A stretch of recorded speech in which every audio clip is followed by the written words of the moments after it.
everybody over here say hell yeah. Hell yeah! Next person coming stage, very funny lady. I met her a couple of weeks ago and I fell in love with her. And this is the first time we get to work together. Isn't that awesome? Give it up for Cheryl. How goes everybody?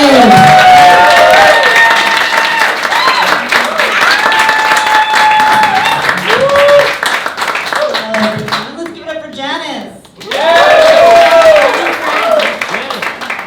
Look at all these faces. What a nice surprise. I only had to go through 3 outfits before I found one that fit tonight. But I know what you're thinking. You see a middle-aged, overweight woman come up on stage and you're thinking, it was a long quarantine. I sure hope she's gonna talk about her vagina. And I am. That's why we're all here. So it's so great that things are getting back to normal. And speaking of opening up, I think the thing I'm looking forward to most is having like 22 different fingers of my snatch. Who's with me? Yes, thank you. That might just be a me thing. But I teach med students how to perform public exams using my body as a teaching tool. So my students get the extra thick textbook. It's a work of classic American literature. When I first heard about the gig, I thought I'd be like in a lecture hall with a projector shining directly on my cooch. Vagina. Sorry, I'm an educator. It's actually not that. It's 3 students and me, and I sort of go through a part of the exam, and then they try their hand at it, literally. And there hasn't been a lot of work over quarantine because there's not like a speculum app that you can use with Zoom. So I just had to live with my memories. But I have been thinking about a student that I saw shortly before quarantine. He was a young guy, and he told me he'd been married several years. And when I was going through the names of my lady bits, I heard him say under his breath, "Oh, that's the clitoris." So I think I helped somebody's quarantine be a little bit better. His wife hasn't sent me a thank you note yet, but I think that just really underscores what we all learned last year, which is that teachers are essential workers. So, give it up for the essential workers. I did not marry young. I was 38 when I got married. My husband's 28, so I am a cougar. Although, actually, he's Australian, so I am a dingo. And if you're a little bit older when you get married, as soon as you cut the cake, everyone has a question for you. Are you trying? Have you guys started trying? When are you going to start trying? Trying. Am I trying not to slap you across the face because you're asking a really intimate personal question, Karen? But I learned that people are actually not that interested in your personal procreation practice if you start to give them a lot of detail. I'll show you what I mean. Are we trying? Oh, do you mean are we using protection when he's bending me over the couch, slapping my ass and calling me cowgirl? Yeah! Yeah. Wait, where'd you go? Or trying. I'm so glad you asked. We really want to start trying this.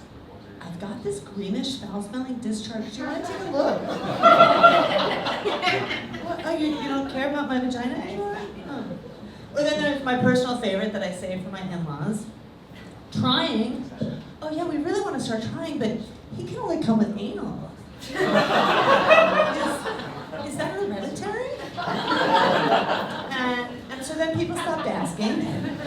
So that's great. But in spite of them, we did start trying, and we actually had some challenges. And maybe it's because I don't eat breakfast, but it turns out that my eggs weren't very good. So we needed to use an egg donor. And spoiler alert, I'm Jewish. So people kept saying, "Do you want a Jewish egg donor?" And I was like, "No. I mean, the kid's gonna be raised Jewish. The kid's gonna be Jewish. So they might have like half a chance of being good at sports." This way, I can do some like evidence-based research on things like sarcasm, nature and nurture versus sarcasm, or binge eating due to residual trauma, things like that. I know I shouldn't have a list, but I saw Dave Chappelle had a list once, so eventually, thanks to our egg donor, I did get pregnant, and I had what any woman who's pregnant 38 or over has, a geriatric pregnancy. I'll say it again. A geriatric pregnancy.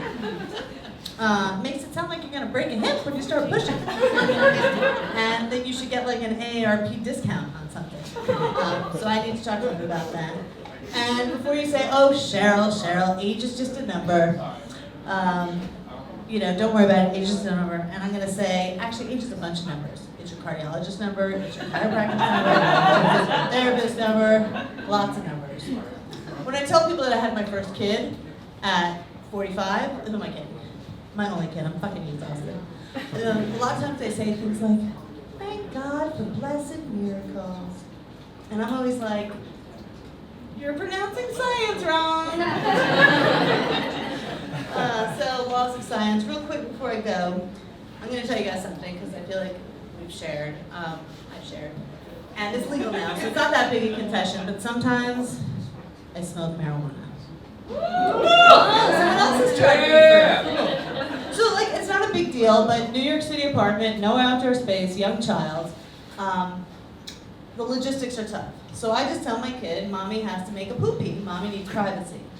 And at some point she may wonder why I'm eating such copious amounts of roughage. But I think I've been pretty discreet so far. But I have a concern that when she's a little bit older, she's gonna be crushing on some cute stoner teen, and they're gonna lean in for that magical moment, and she's gonna be like, have you been eating my mom's ass? That's my time. Thank you so much.